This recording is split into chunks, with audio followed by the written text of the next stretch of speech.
Well, hey guys, welcome to an Etowah Issues episode here with Advanced Etowah. I am Michael. If you don't know who, or if you haven't watched one of our things before, hey, if you're watching this on down the road, we're gonna hang out for just a minute or two and let folks jump on. Hopefully, I don't know. 1 o'clock on a Monday. I'm sure folks are at work, so probably no time to watch. If you are watching and you're at work, then make sure you hide it from the boss and don't let them know. But all right, we got a couple of folks. I would like somebody to tell me that you got good audio that you can hear. Can y'all say hey to the folks out there on the internet so they can see if we can hear you all right? Hello, everybody. Give us a thumbs up on the sound. Yes. All right, that's always one of my fears. But guys, I know that we've got plenty of folks. We've been doing this long enough that somebody will comment in there. I can't hear you, and I just don't want to go for. All right, great audio, good sound, beautiful. We'll get rolling, y'all. Hit that share button and maybe tag somebody that might be interested in talking today. We're talking about master plans and the importance of having a master plan for our community. All right, we're getting a few. So we'll go ahead and jump in. So again, today, the theme of what we're talking about and questions and comments you guys have, we're focusing on the importance of a master plan, what goes into building a master plan, what does that even mean, what does it mean specifically for our community. And as I was thinking about how do we talk about this, well, lo and behold, we've got a couple mayors that they have been undergoing this process in their own cities. So huge thank you to Mayor Snyder from Southside and Mayor Taylor from Rainbow City for joining me to have this conversation. Y'all having fun with master plans? Yes, it's great. So much fun.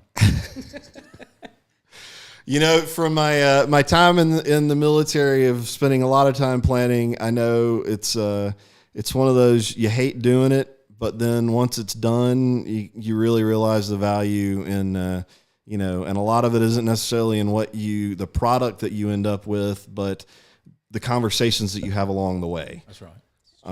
So let's start off with let's talk about what you guys are doing. Just so we kind of understand when we're talking about a community master plan, what does that mean to you? I'll start off with you, Mayor Taylor. What does that mean? Like, what is the master plan to you in Rainbow City? Why is it important? Why are you doing it? And how are you doing it? Well, a master plan for us, it's basically, you'll hear the term master plan, comprehensive plan, overall plan, overlay plan. All of that's basically the same thing. And you can add different segments to it. You can make it as thorough and complicated as what colors your city are going to use on buildings, all the way to just getting a good overview of the type of city that you currently are.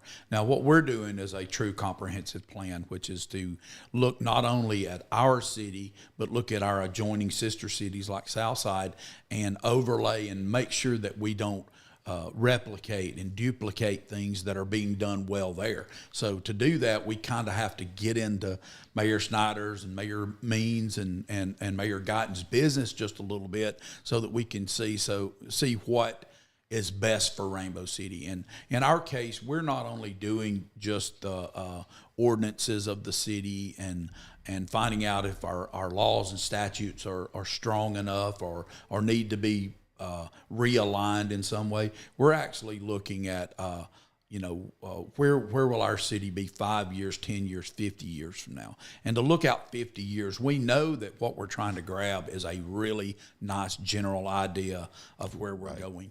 And a part of doing that is to engage people in your city to help you do the planning. It's a lot easier we have 10,191 people in Rainbow City, and so we're trying to reach out to a large segment of that group and find out what their desires are, the little things and the big picture things. Right. And once we get all of that information together, we'll truly have that 50,000 foot view of our battlefield. And so then we can begin to start moving the pieces around and playing the chess game that we need to play to end up winning. And that'll allow for not only us, but all of the cities that we're touching.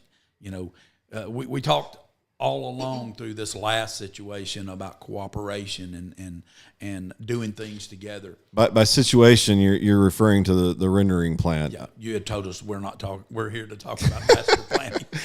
No, we can say the words, okay, but okay. Let's talk about where we go from here. Absolutely. And so in that we know that this is our opportunity to get it right one time. And Mayor Snyder and I, we communicate quite well and often. And we just want to make sure that when we're doing things, we're even using separate planners. We're not using the same company, and it's so that she may see something from our plan that her company missed, and vice versa, so that we can just complement each other. Gotcha. We're not in competition. We want to complement each other. Right. And I think that's it. All right.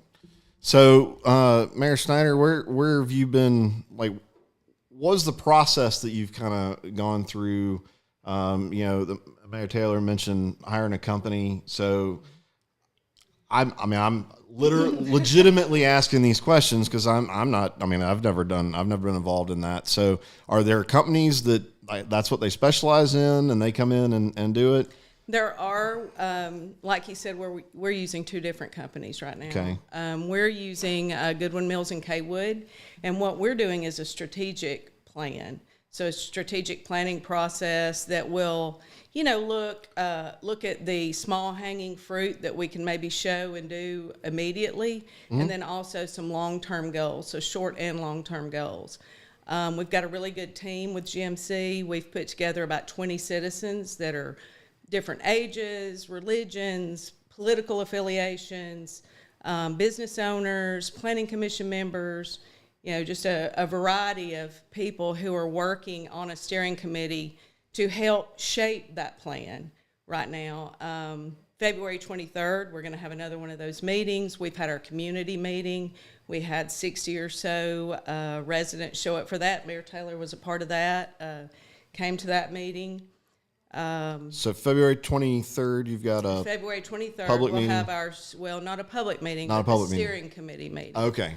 And that's where they will bring us what came out of that public meeting. Okay. They've engaged about 2,500 residents through social media, a website, our app, online surveys, to kind of put that together and give us those short-term, long-term goals of what our community wants. And like Mayor Taylor said, we're working together. In a sense, we're individual cities, but we want to grow together, complement each other, work together, and encourage other cities to join our team in doing that, to make Etowah County better. Right. And we'll get into kind of discussion about how to do the Etowah County wide thing. From talking with you guys several times about this whole thing, y'all talking about working together, it just naturally flows, which is great to see. Right? I think from this last situation that we've had, I think I think everybody is really we've beat that horse a lot about how Etowah County needs to really be working together. Guys, if y'all have questions, drop them in there. And we'll try to work them in and see. Again, hit the share button if you don't mind, and let a few other folks know. Because honestly, it's going to get real boring if I run out of questions with a lot of this. But I'll talk about planning all day long. So what's the practical application of these master plans? I know, from the military background, I think a lot of cynics would say you go through a lot of work of creating a plan and then you put it on the shelf and go forth and do so. So how do you how do you actually take that plan that you develop and put it into practice? What is it? What's the so what of going through and making these plans? Well, I think the biggest thing for us is that it allows us to stop trying to guess at this. We know that we need a certain amount of housing. Every community does. You have to have over 65 housing. You have to have, there's some low income housing that a city needs, and then you have to have all the things in between. Which is houses that cost $200,000 to $400,000, and these companies go in and using a community planner. And in our case, we're using a transportation engineering company. We're using an architectural firm and a community planning firm. And those three people try to mesh together a plan that will show us, if we can tolerate having an aquatic center. Some cities, everybody wants an aquatic center, but if you can't tolerate it as far as the funding of that center, there's no sense in having one, because you're setting yourself up for failure. And in the past, having a master plan was just something kind of cool to have. Now, because of going to bond markets and opportunities in grants, one of the first questions that you're asked is, do you have a comprehensive strategic or master plan? And so we know those are the avenues that we're going to pursue in Rainbow City. I think the mayor can say the same thing about Southside. And to do that, we need to be prepared to hand them a document that says where we're going to be in 5, 10, 20, 25 years. And that's, I think, definitely looking into the future. One of the conversations, and this is totally my opinion, as a community, we're in a very unique situation, because it does seem like we talked about the decline in the population in Etowah County. We're kind of in a unique position where we can look to where do we think things are going to be in 15 or 20 years.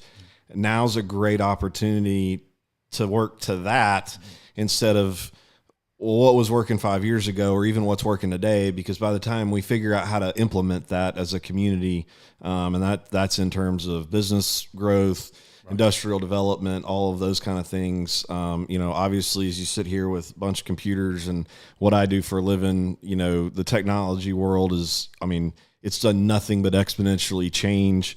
Right. With COVID, took everything on steroids with the whole work from home concept and the very nature of businesses, which I think is a very interesting conversation for us to have as Etowah County, because I know from, and I've said this multiple times on here, but, from selling boats at Bucks Island, I get a guy that drives out of Birmingham who's a, software engineer, earns $180,000 a year, and he lives in Birmingham because the business, the company that he works for is 30 minutes from his house, but every weekend he's hitting the lakes going fishing. And now he's getting into a situation where that company's like, yeah, you just work from wherever, why would he not come still going to earn that $180,000 a year living in Etowah County. So planning and talking about the future is really, of course, who knows where we're going to be 20 years from now, but that's an interesting aspect. That's one of the things in master planning that I've learned to understand is that, if you look at Etowah County as a whole as 104 or 5,000 people, and then go back and look at census numbers and look at the progression of where the people begin to migrate to and all of those things. I hate to hear the term that Etowah County's circling the drain, Gadsden circling the drain. It's totally unnecessary to say, but it's also untrue. If you look at the way the county is moving, it has become a little bit more urban in the center, which is normal. Mm-hmm. And, so we have a lot of normality going on that we just want to say those are bad things. It's not bad that Gadsden is the place that people come in from the bedroom communities into work and then they go back. Mm-hmm. It's not bad that Gadsden is the center of service for Etowah County. Those are good things, It's just that, the business owners and the employees tend to take a drive that because we don't have traffic problems, we really don't, you can get to work still from any portion of our yeah. county. So as much as in the rendering fight, we talked about how small our county was and how high our population density is, we can now look at that and say, wait, that's actually a good thing for us because we can cover less ground in a lot less time, which gives people back the one thing that they can't get more of, time. Right. And so to me, Gadsden having 600 or so per square mile and us having 160 and Dana having, 140 or so. I'm not really sure on her number, but it's pretty close to ours. We've got plenty of room in the growth plate of the county, which is Holtz Bluff, Glencoe, us, Etowah, and then it's going to be our job to make sure that we push and sustain Gadsden. And I believe it's the perfect plan. But to do that, we need to know what are the dynamic things that we can do now. And what our group, the company that we're engaged with, Chambliss and King, what they will bring to us is 3 things that they believe that not that I want as the mayor or our council, but what our community wants to see us begin to attack. Now, we'll then dissect those projects and say, okay, of these 3 projects, we can do this one now, and we have to do one pretty soon. Right. And then after that, we have to say, in 3 years from now, this one needs to be on the drawing board, and number 3 is a possibility, but we're just going to have to keep it on a back burner. That creates growth. And so that's what we're doing. So, you talk about the kind of the makeup, and I've said it, and I think it's always kind of been weird to me since I moved here, full time. This, kind of versus, Gadsden versus, Etowah versus Southside. It's always kind of been kind of silly to me, and maybe it's just because I didn't grow up around here, so I don't get it. I get it to a certain extent, but I know very few people that live and work in the same places, and so that like the whole narrative of one municipality shouldn't be telling another municipality, like it. I think the situation that shall not be named took the complications or the issues that we have with the lack of coordinated effort and the lack of truly a countywide plan, and it just blew it to the extremes. Certainly as a guy who lives a mile from the airport, I don't get a vote in Gadsden. And so as you talk about, yeah, you got a lot of workers, but you've also got a lot of business owners that, they want to live in Southside, but they own a business in downtown Gadsden or whatever. So how do we fix that problem with, from the perspective of a master plan in coordinated efforts? How does Southside have that conversation with Gadsden, as we move forward out of this? Hopefully, as a community, we've learned a lesson in terms of that this is not a really good way of doing business. Or maybe it is. If you want to make that argument, we can have that discussion. But how do we move forward together, coordinated wise? I think it takes a lot of effort between the different local governments, the mayors working together.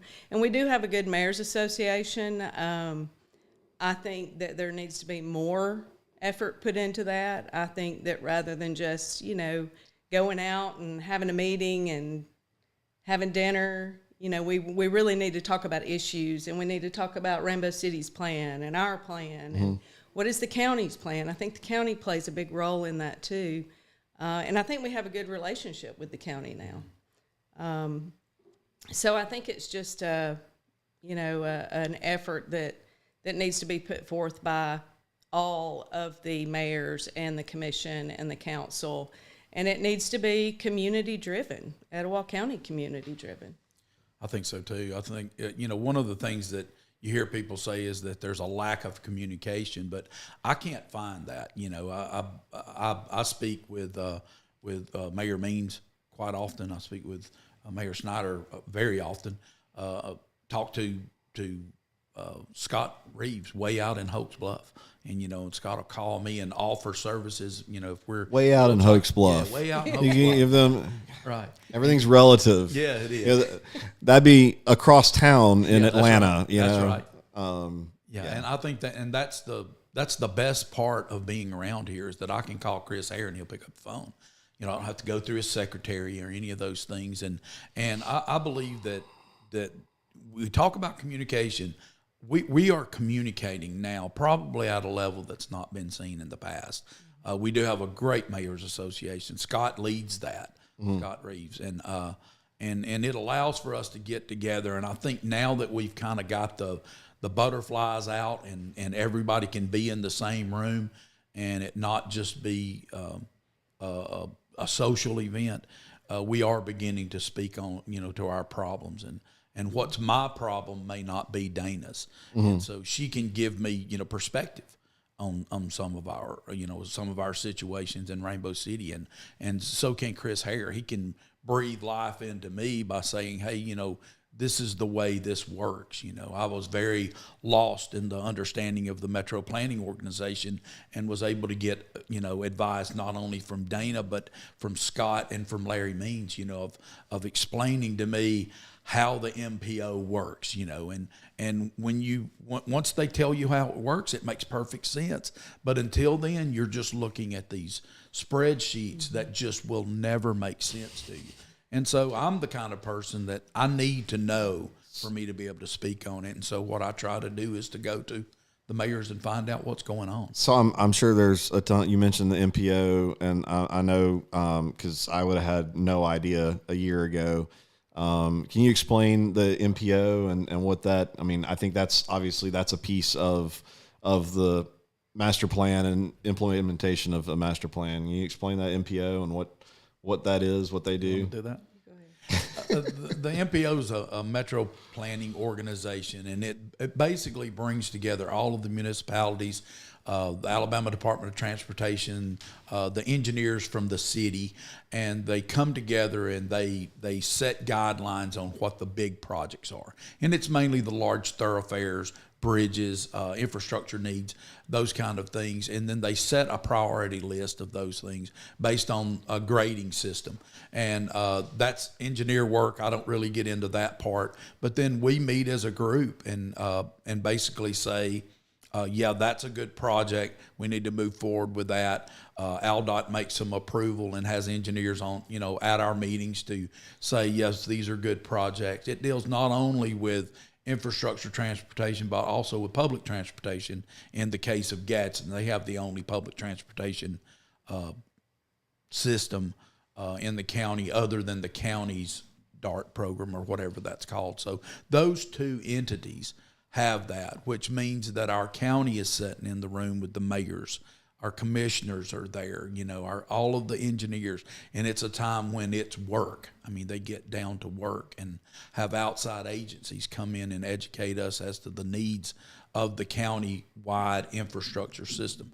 And in that, there are all these priorities that are made. Sometimes you make the list, and a lot of times you don't. And and you can kind of fight for your position, and that's been done too. And it can get heated, and then when it's over with, everybody shakes hands and goes about their business, and then it sometimes can engage people to see it your way.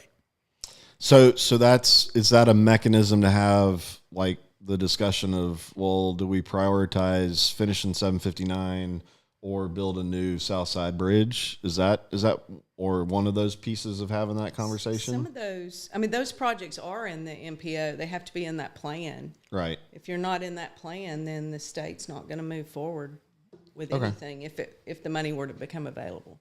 It has to kind of be vetted to be set inside the plan. Gotcha. And can two things happen? It's not just choosing one.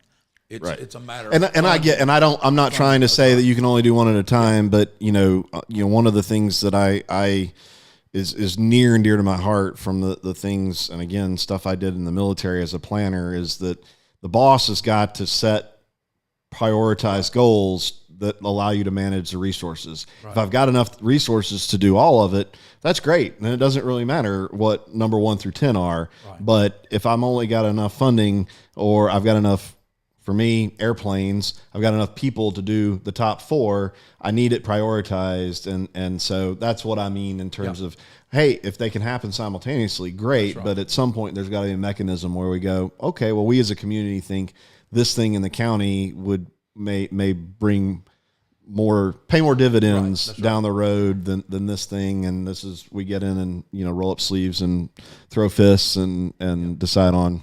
That is one of the things that the MPO is doing, is it's looking at that influx of information that tells whether it's an economic development, industrial development. Will it spur on more dollars for the community? Will it grow the community in a appropriate way? But it's just a chance for us to do what everybody worries that we're not doing, which is to communicate.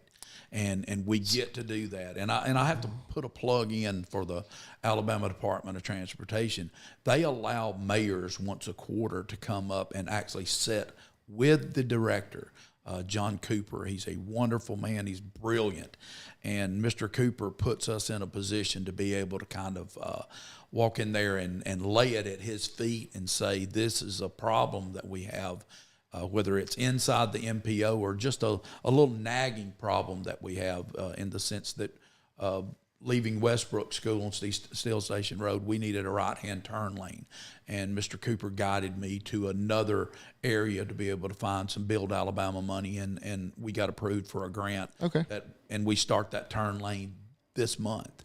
And so it's just communication's there. I don't think we communicate very well that we are communicating. Well, we won't turn this into a conversation about all of that, but I definitely, as a guy that communicates for a living, doing marketing and all that kind of stuff, I know, and I think that's definitely been one of the hiccups that exacerbated a lot of what we've been through this last year. With that in mind, and I will say I'm going to give especially Rainbow City props, at least in leveraging social media to get word out there. I know y'all being very aggressive. I may just be paying more attention to that because I live in Rainbow City. But watching me, yes. Well, I mean, it's not that hard to make it a little bit easier for for citizens to get information. 20 years ago is a different conversation.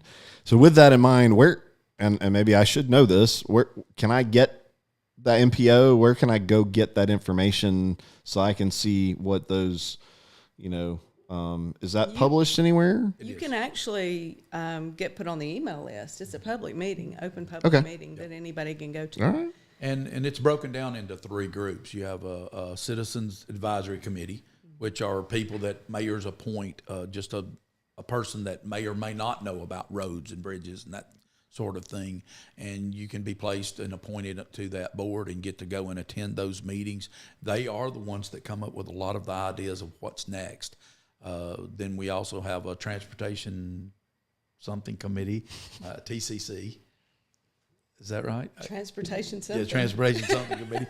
And or technical coordination. Technical coordination committee. Technical coordination. And that's another group of people that meet, and they take the information from the CAC and kind of grind it down and put it into a workable document. And then you have the GIMPO or IMPO, the MPO. Okay. And they come together and set the agenda and the work load that's going to come about inside the county. And all of those 3 things are continuously taken care of. The transportation director for this area is Mr. Partridge. He's a new at it.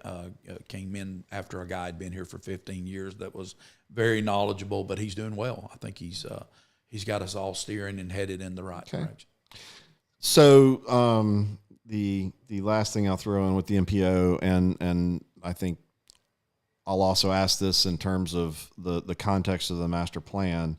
Airport, near and dear to my heart, obviously been a huge topic. I'm massively happy, super excited that so many people in our community are so much more educated about the airport and the resource that we have out there than when I was working at the airport, a few years ago.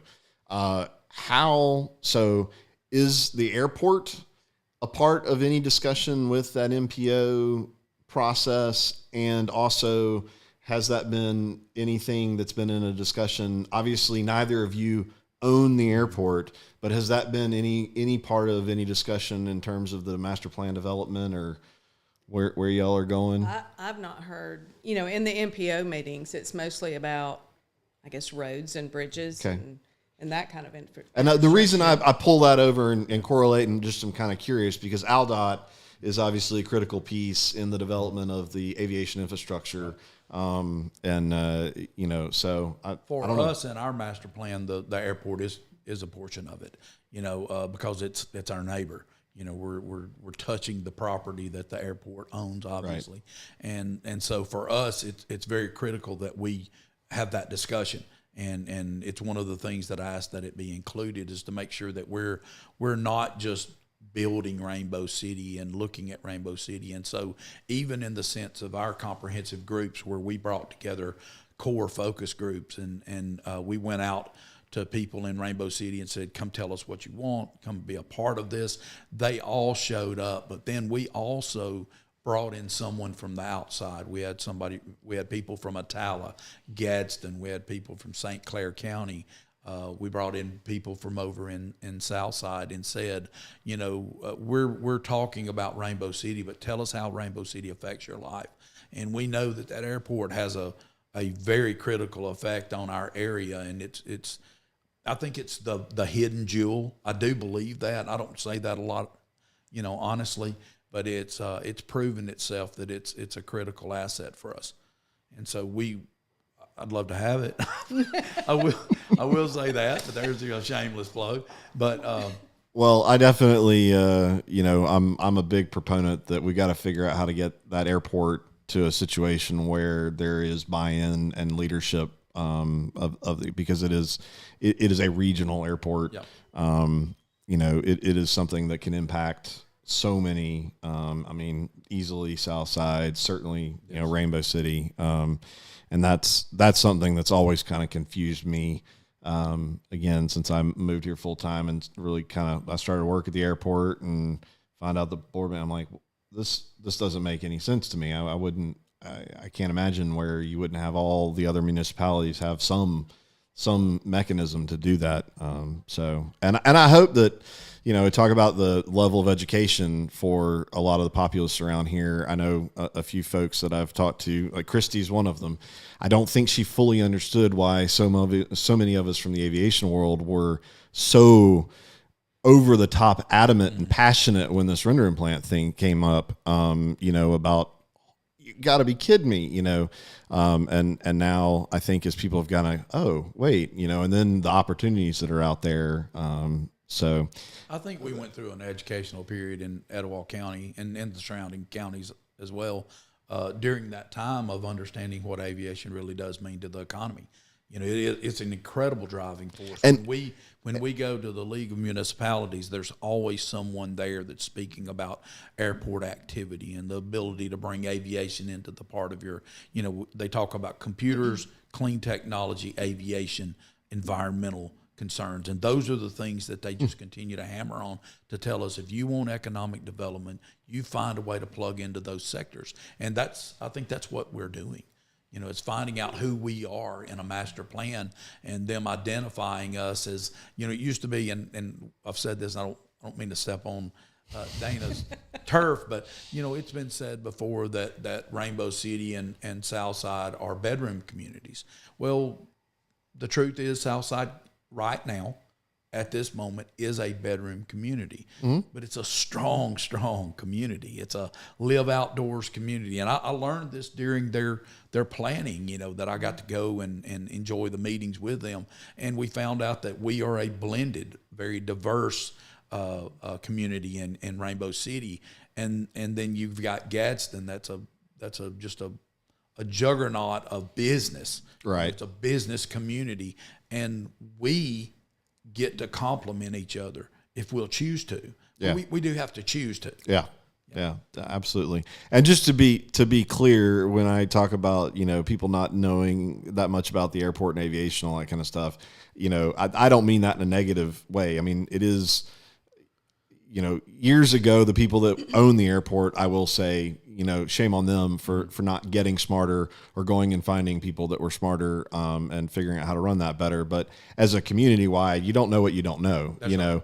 I mean, if you don't, if you don't have that background, and traditionally Southside and Rainbow City, Etowah, the surrounding communities around that airport have not been communities that, I mean, and to be frank, from what I've seen of the history of the airport, it probably wouldn't have mattered if Rainbow City had been, jumping up and down, screaming about the airport. It doesn't seem like the leadership would have worked with you in any way.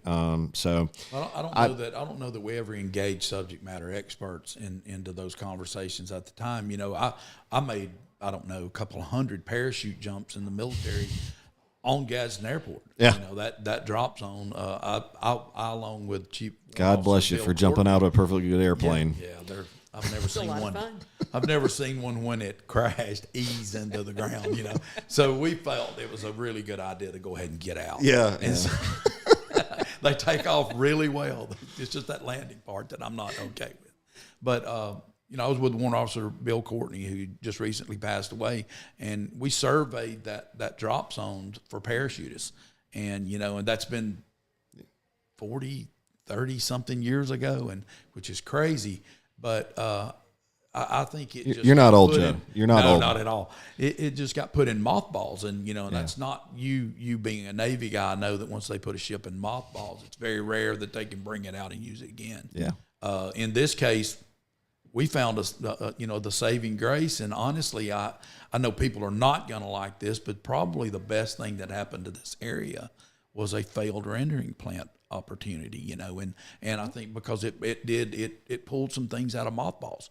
So there's your positive. Yeah. Oh, I mean, I understand what you mean when you say that, and I would say the same thing. Yeah. I think it is. I think we took a long route. I think it's, yeah. But I mean, sometimes it takes something that, quite frankly, just scares the heck out of you to really make you wake up and go, ooh,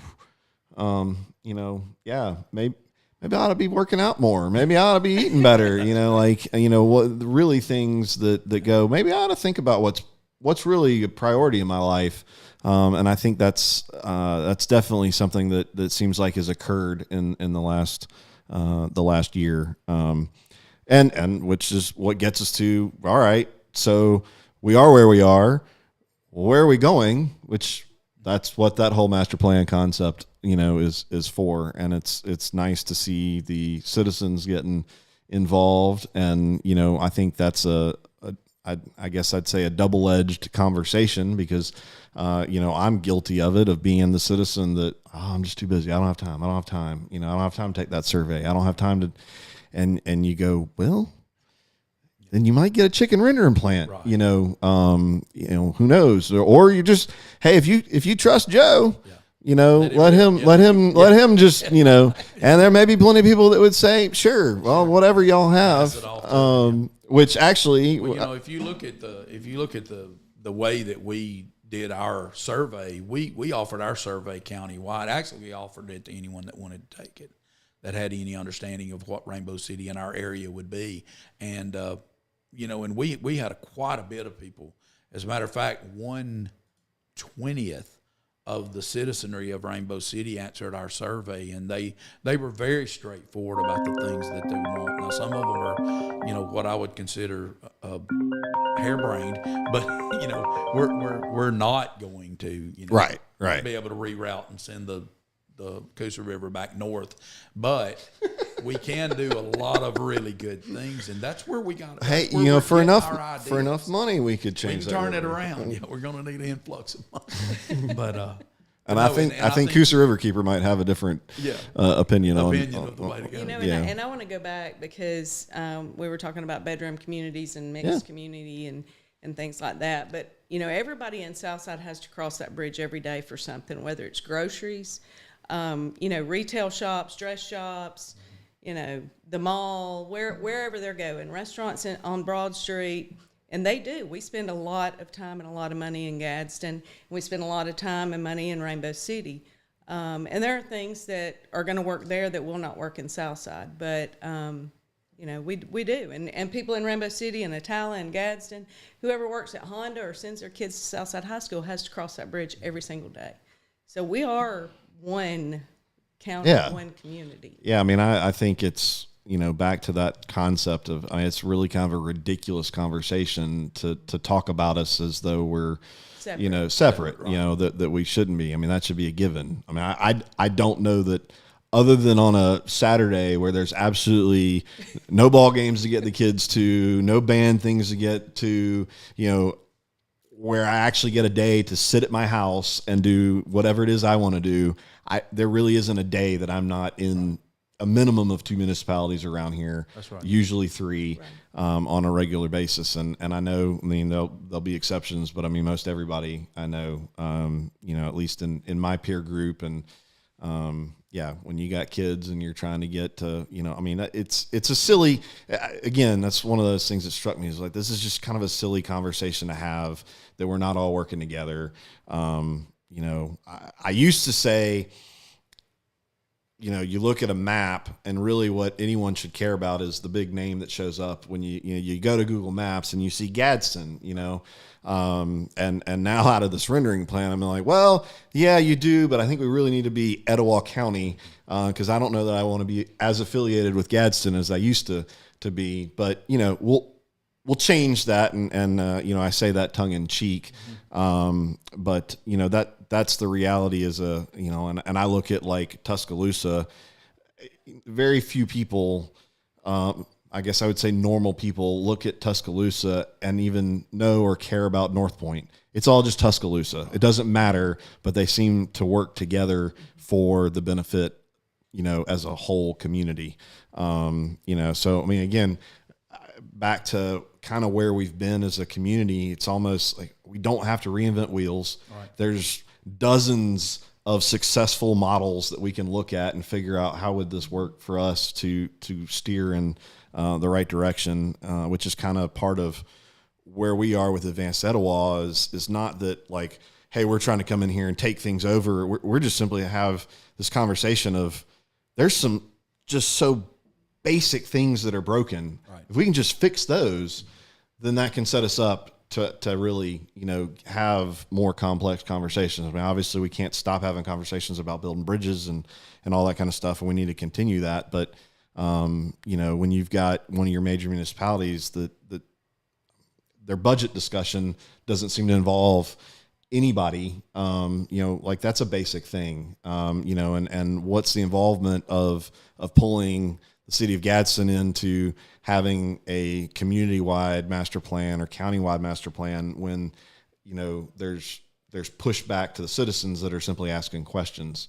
Right. But it was one of the things, I think we had a mayor's roundtable. You were there, and and one of the things that Heather knew, the chamber lady, she came up with the idea that, what about doing a county-wide comprehensive plan? And, we're all in on it. Yeah. But, it kind of it's because of what has been going on. We had to decide that we needed to pull the trigger and have our master plans in a can, ready to go, so that we can not only hand them to people as they inquire about our cities for growth and economic development, but also to have it ourselves so that we can begin to execute a plan.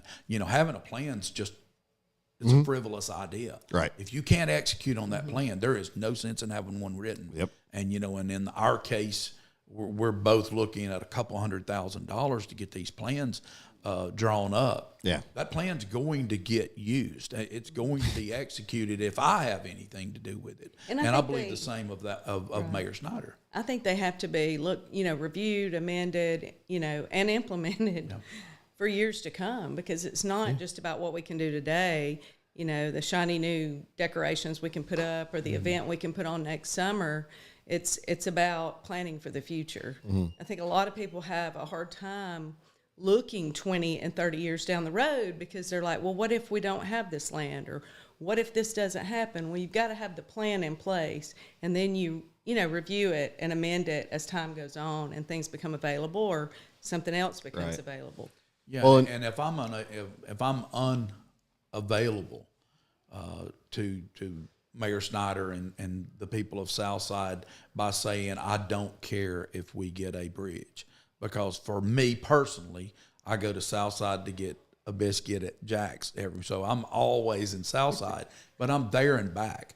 But it means so much more to us. It's the safety of our children, number one. Right. And I'll say this about everything else. We share community schools. Where our communities, we use Rainbow Middle School as our shared middle school. We use Southside as our shared high school. And in that we're transporting kids across these bridges. Now we can say, is everything going well now? Well, sure it is. And we know that this will work right now.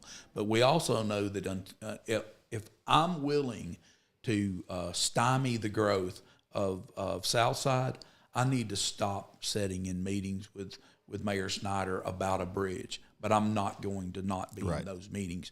Our intent is to continue to go to our congressmen and senators and say, we have to have this based on the safety of our children. And we know crossing that bridge is unsafe.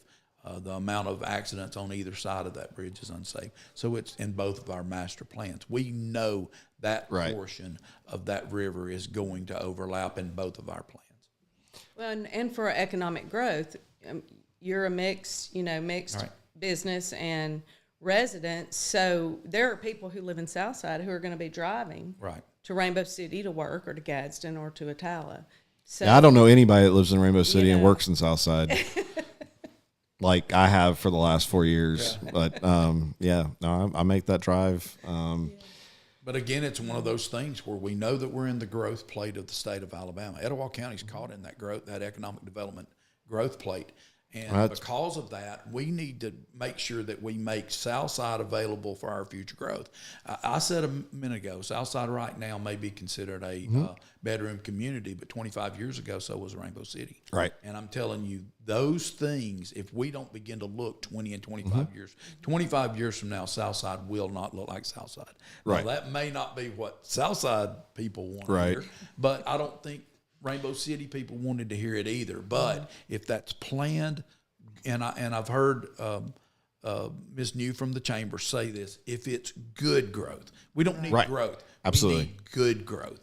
And if we begin to attack that problem now, we're going to have good growth. And I guess I would the verbiage that runs through my brain, intentional growth, intentional change.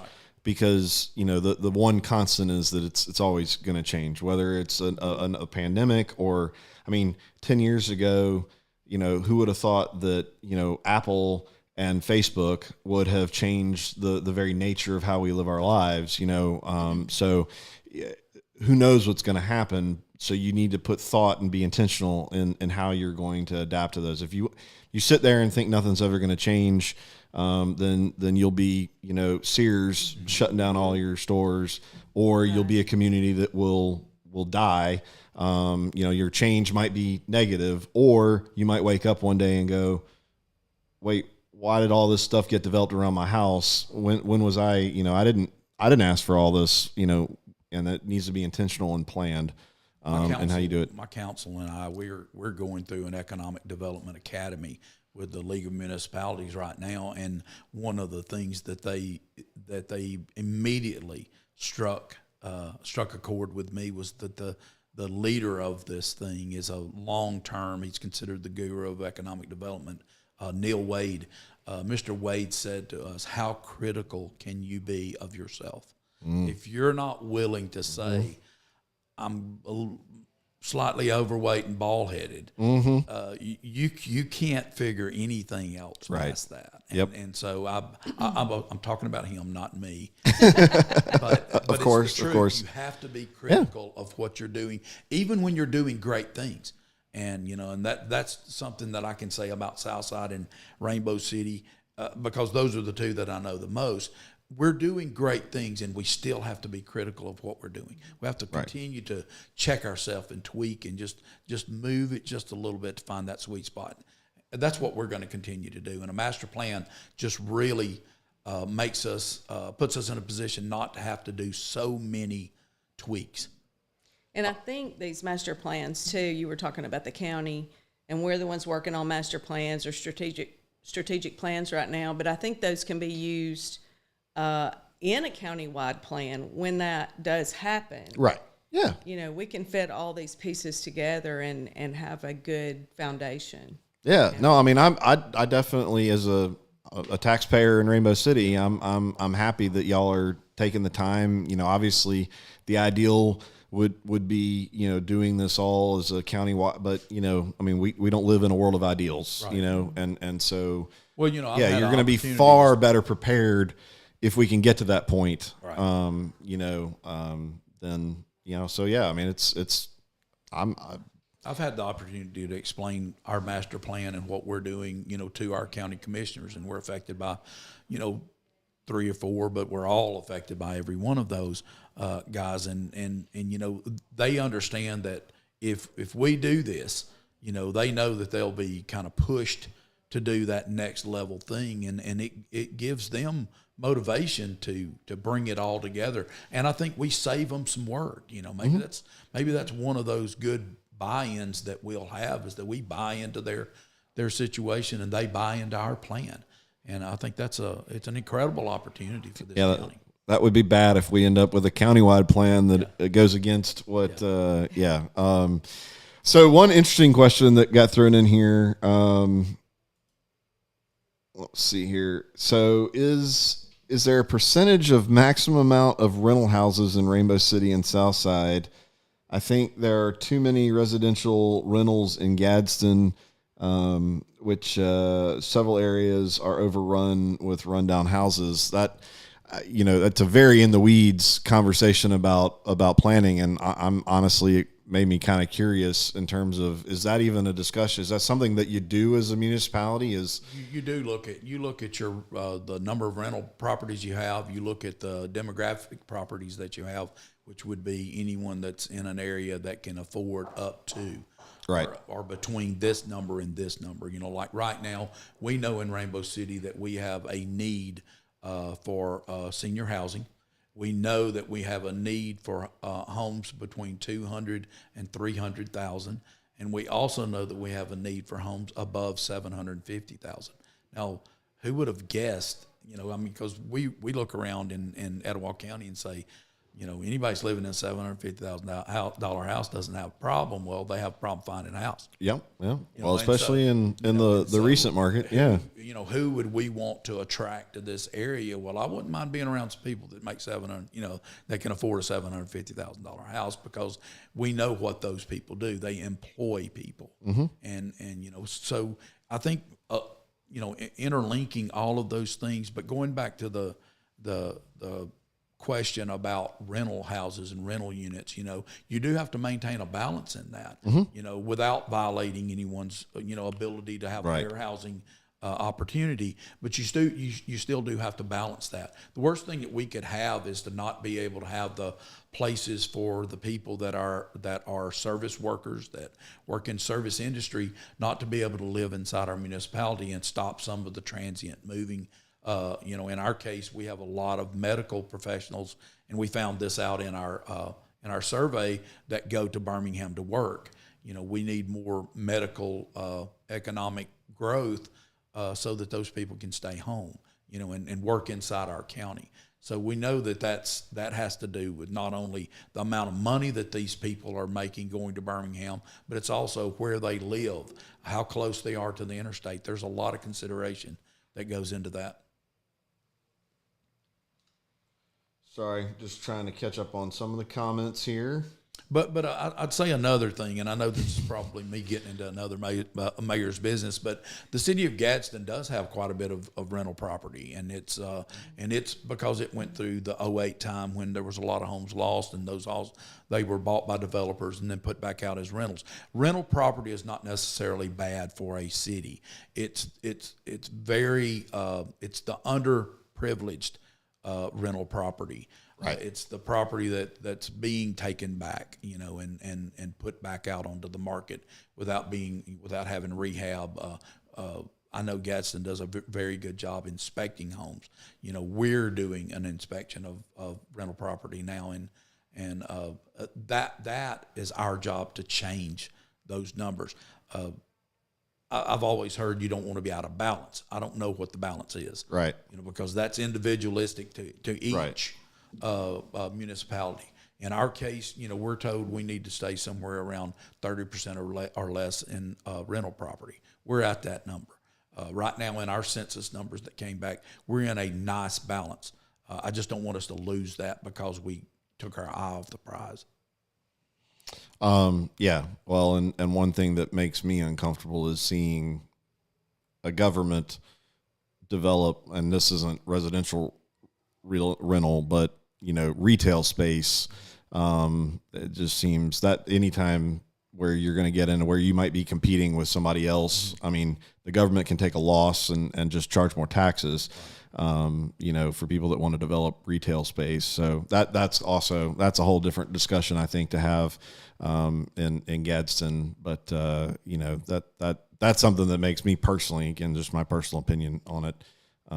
That's a little weird to see. I don't, no offense, Right. but having the government do land development is not really necessarily something I'm a huge fan of. Right. Just because I've worked for the government for too long. Yeah. I'd rather you set up the conditions. Let's talk about how do we get roads? How do we get the right sewer system? How do we build the right infrastructure? How do we get the right bridges and let the private individuals go out there and do the development? I agree with you in 96% of that. There's that one spot that I can say that I disagree, and I wouldn't have a year and a half ago before I was mayor, and that is in industrial park and industrial development. One of the things that you have to do is you have to provide a place that is site ready. You have to have it almost to the point of having its own pad on there. And in that case, there are times when I think the government, because that's what we do well, is build that infrastructure. Right. And you're talking about the Get mega site in particular, right? Mega site. We also have in Rainbow City, we have about a 200-acre industrial site that we know we need to bring up really, really quickly, and it's because we're having offerings. But we can't say a lot of cities our size will say, well, we've got 200-acre industrial park. When you go down there, you go, well, it looks just like a farm. Well, it's because it's a farm, and we're calling it an industrial site. Right. Well, until you get broadband, which I know you're interested in those things. Until you've got broadband, sewer, water, and the capability of bringing a level of capacity to manufacturing in water and sewer, until you have that in place, possibly gas, there's a chance that you need a railroad spur. All of those things have to be in place, and to be able to move forward. And so that's the only area. I don't think we're actually the 4% off that you think we are. Okay. But yeah, So I'm with you. I'm with you. So there's a lot of good comments in here. One question that I saw. Did anybody mention my jacket? I haven't seen that, but I haven't read every word. So. What do y'all think? Hit the like button if you like the if you like the mayor's jacket. I mean, it's fair. So I don't know. It is fair. So I wore it, man. one of the general questions that I can't get back through and find, but it was, I guess, the open-ended. And you can't answer this with I want whatever the constituents want, because the whole intent. So if you're let's say you're king of Etowah for a day, personal thoughts on what do we where should we go? What are your thoughts? And maybe it's not necessarily you have to say this is where we should go, but where could we go? What's your, when you sit at home, because I know, you guys are diligent mayors, and that's all you do is sit around and think about the development of your municipality and the development of your community. But, so if you were king for a day for all of Etowah, what are your thoughts on where we could go, where we should go? I don't know. Is that vague enough to give a political answer? I don't want to put anybody in hot water, because I don't want, but hopefully that I left enough there. Throw out what are your thoughts?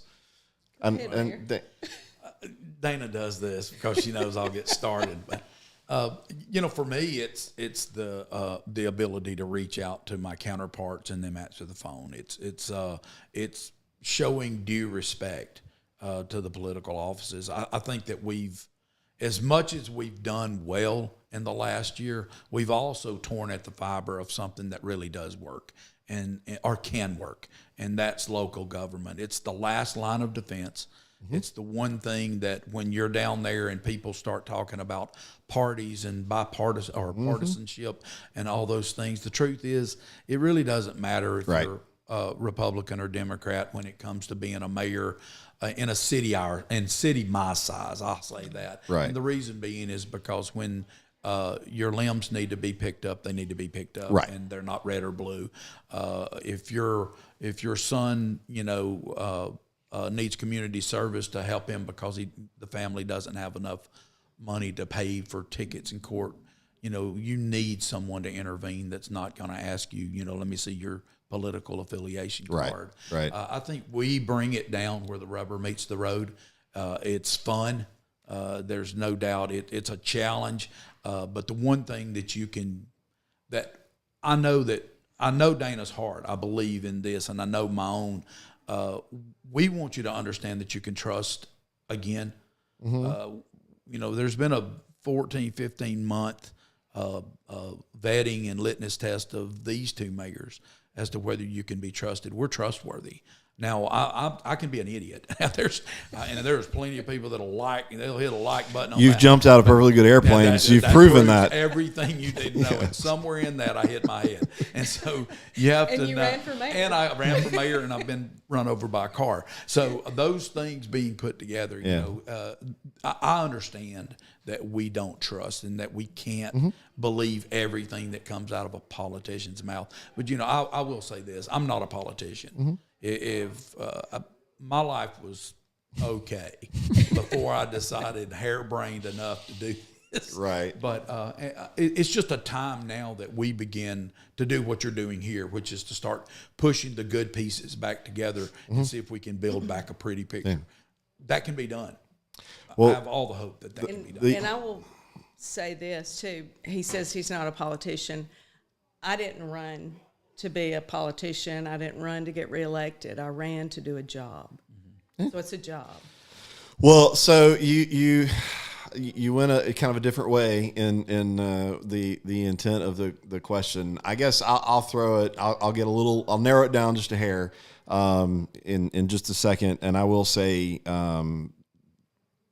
one of the reasons I've gotten involved in what has been going on so much and had hope in what we're doing as a community is that, certainly at the national level, we've got some serious divide issues.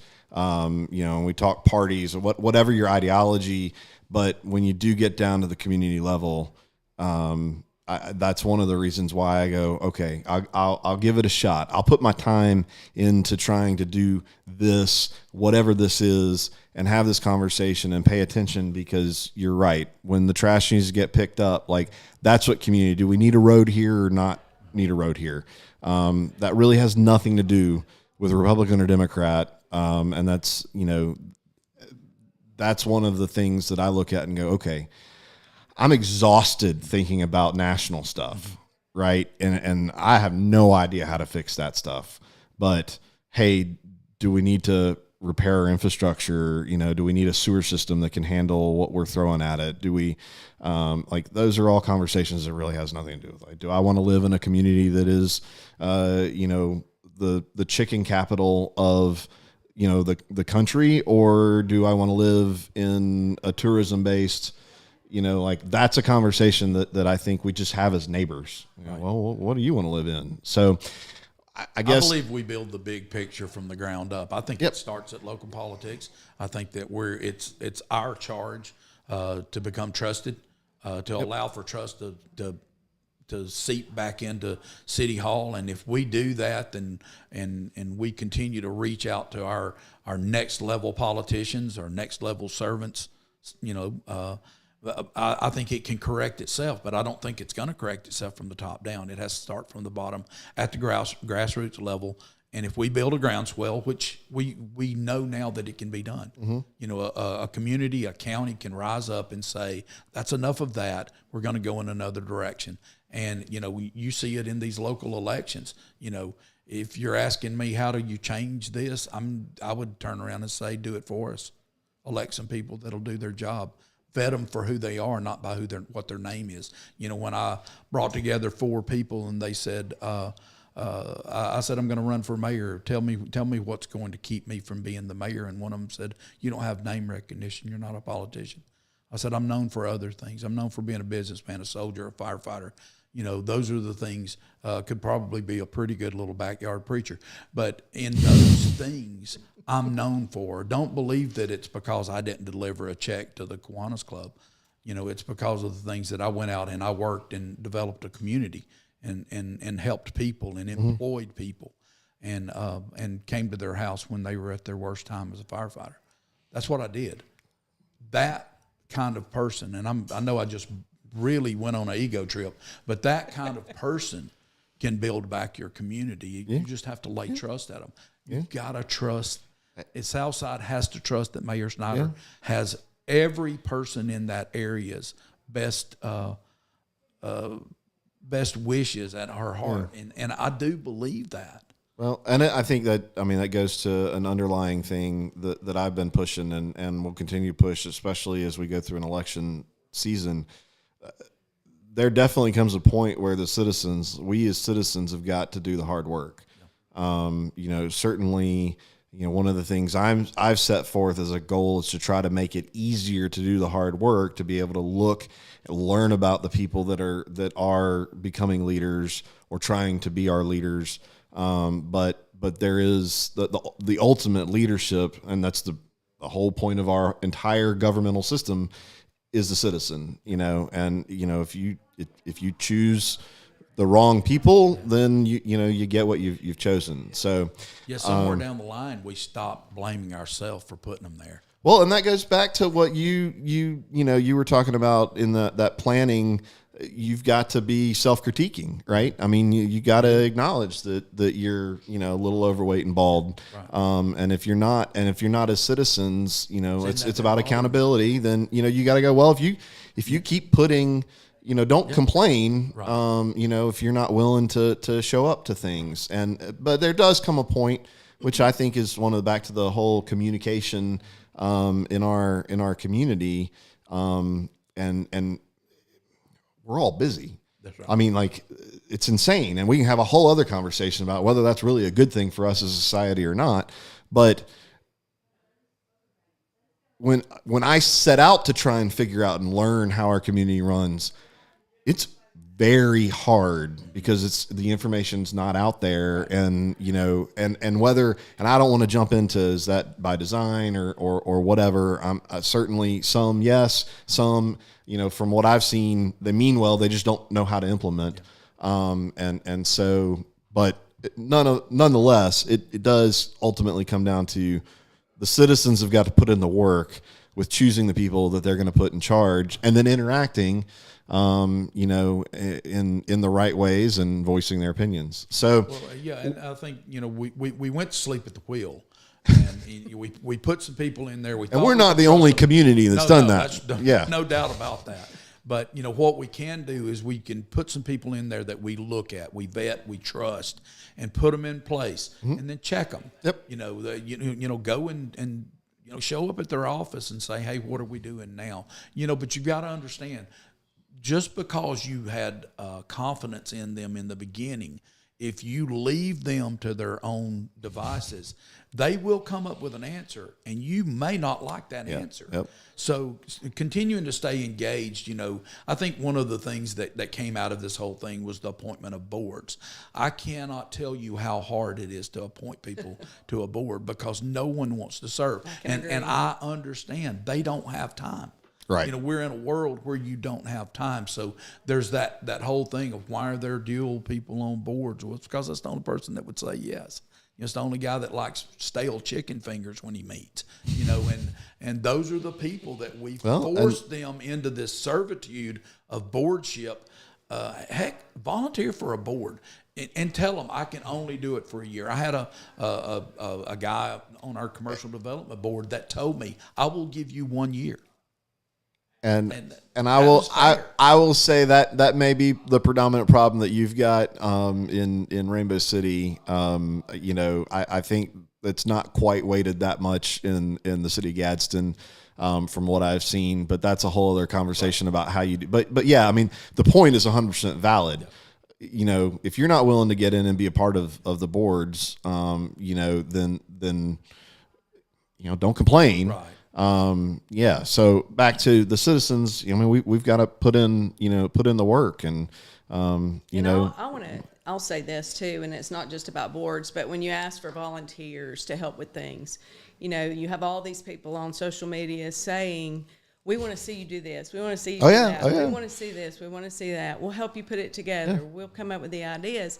And then when the day comes that you have to do the work, they don't come. Yeah. And so it's really hard for a city to do things, and put these events out there, different things like that, when you have all these volunteers that'll tell you what they want. But when it comes time to do the actual work, they just don't want to do it. You ought to get all the church pastors together and everybody can cry on his shoulders. It's the truth. It absolutely is the truth. And that's a whole other conversation we could have about where we kind of are. I do kind of feel like we're getting a good portion of people that are waking up going, wait a second, you mean the school board doesn't run itself? Wait, you mean that, somebody, and I think part of it is, well, my daddy always did that. Now it's my turn. And I've got to jump in there and do that. Which is it's cool to see. I think we're seeing, and I think over the coming year or two, at least my hope is that we've had enough of a wake up call that it's not as hard to do those things. So let's finish it off with, and I'm gonna really narrow you down into a corner, because what we're really ultimately what I really want to focus our conversation on is how do we raise the per capita income, which ultimately raises the quality of life. That's just the nature of the world that we live in. There's a lot of problems that need to be addressed, a lot of different ways of doing things. So industrial recruitment, obviously that's been a big topic of conversation. Got the master or the mega site out there, the recent, release of the information of the whole investment from rail and all that kind of stuff, and that's awesome. Where do you guys what industries, if you could choose, what are your thoughts on what would you like to see? Which way would you like to see us go? And not just for Southside, but collectively as a community, and I don't know if you want to go knee deep into automotive or, a more general, what are your where are you thinking about industries that, and obviously it's not all on your shoulders, right? If it's, we'd love to have an Amazon fulfillment center like that's not, Mayor Snyder's got to go get, that's not but if you could kind of pick, or at least kind of narrow it down to where you see as you've gone through this master plan process, and what are your thoughts on that? I think we need better medical facilities. I think we need some clean manufacturing, whether that be medical supplies or things like that. Are we going to get another good year? No, I don't think so. I'm looking on our end, and even overall in the county, that I think there are some medical places that we need to improve, and just any kind of clean industry, automotive, tier 2 suppliers. Okay.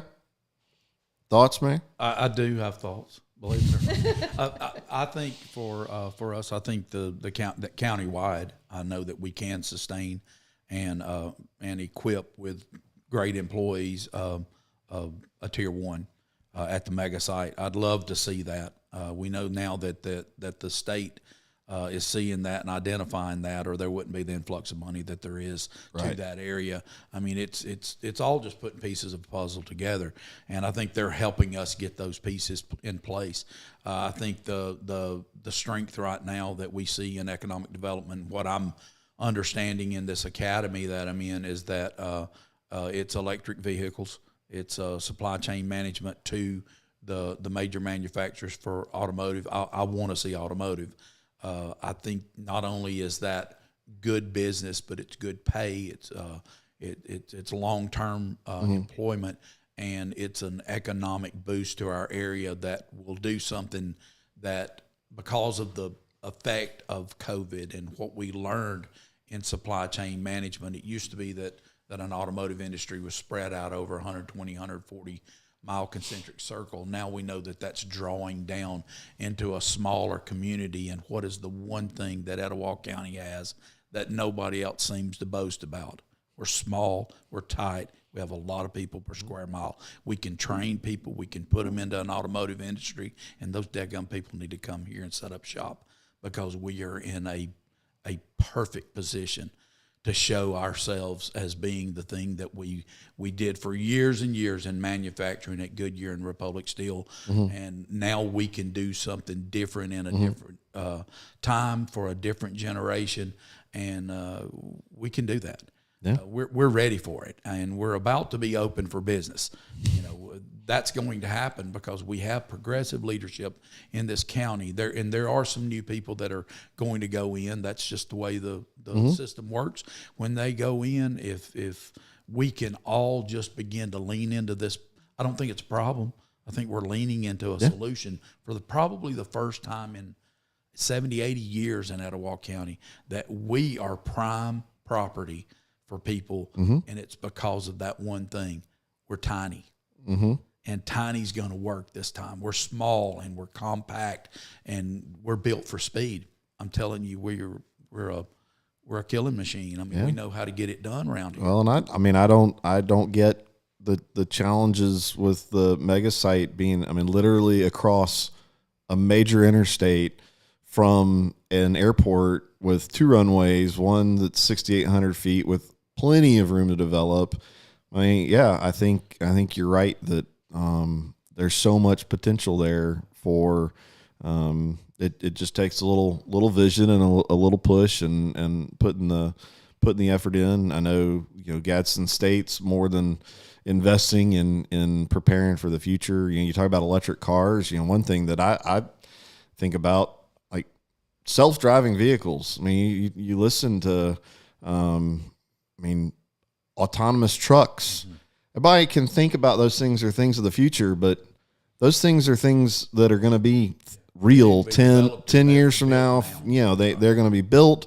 They're going to make changes in the entire, supply chain system. And I'm far from a logistics expert other than figuring out how to, get fuel on and off ships and airplanes and all that kind of stuff. But I don't know. It's a very interesting. I'm glad we're having those conversations. I had an opportunity to talk to the mayor of former mayor of Montgomery that brought Hyundai in, and and if you hear him tell that story, not only of the power of confidentiality for that private investor, but the second part of it was, what do they bring when they come? And not only do they bring a strength to your education system, a strength to your local government and services that are given out, but they also bring so many people with them that are tier 1, tier 2 suppliers that will go to Southside because they want to be close to their and in the midst of their supply chain management, which we know now has been shrunken. Yeah. It has to be smaller in a tighter circle. So it's just we're not all far away, not all that far away from Huntsville and the insane growth that's going on up there. Last question, and I think this is an interesting one to close on. It's Dana's question. Depends on what the question is. What would it take to open the Coosa for industrial traffic? is that even something that we should be, worried about? I mean, I know they use the Tennessee some. I'm genuinely curious, not trying to put anybody on the spot with that, but I don't know that I've ever had that conversation. Yeah. The at first one thing time we're going it to need was is a navigable. bridge. Yeah, we got to get that bridge because we got to get rid of that one that's low. But no, at one time the Coosa was navigable. And I mean, this is in essence a port town. I mean, that's kind of why it developed the way it did. That's right. But yeah. So what had to happen, because of the power industry, which is the cleaner side of the power industry for sure.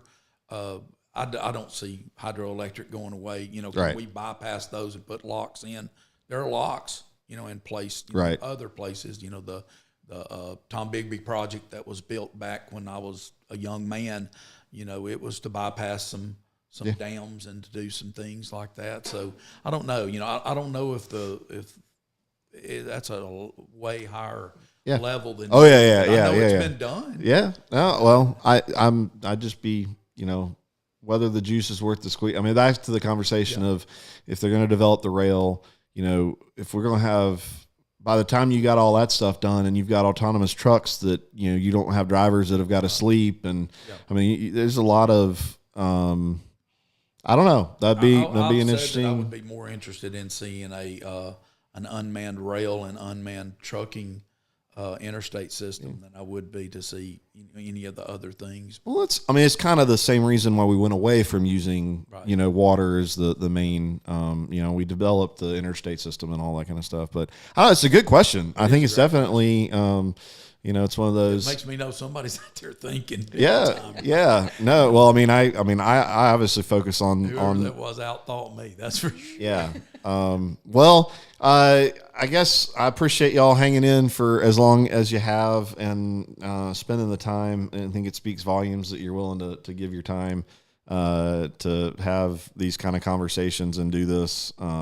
So I'm excited to see more of this kind of stuff going on, back to making it easier for us as citizens to kind of get to know what's going on and hear thoughts and learn, and maybe we can take away some of the conspiracy theories because we get a little bit better, depth and insight into explanations on things, and hopefully maybe a little conviction that, well, maybe I ought to get a little more involved. Maybe I ought to volunteer. Maybe I need to do a little more homework. So, I'll leave it with, any final thoughts, final words on where you guys are going as a community, what you're excited about.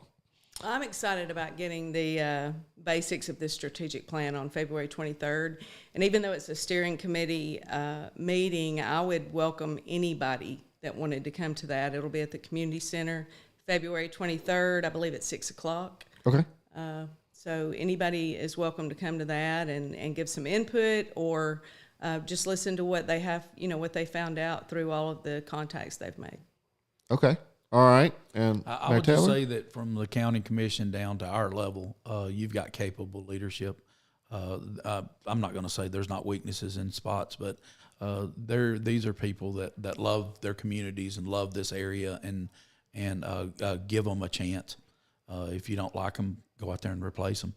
And that is the end result, and that's what we're up against. Is we're not here to satisfy people. We're here to satisfy a gigantic group of people. Yeah. And in doing that, that's a tough job, but it's a job worth doing. Yeah, for sure. Well, again, thank you for coming, guys. Thanks so much for paying attention. I did not see tons and tons of questions, lots of good comments, and those questions that I missed, I do apologize. We'll dive in, and I know probably see some replies of comments from them in on the Facebooks and YouTube, but looking forward to kind of talking more about other issues in the rendering plant. I know we said those words a couple of times today, but that's certainly, we're kind of in that we've got to move on as a community with discussion about other issues. We need to continue to look at all the things that we learned over the last year,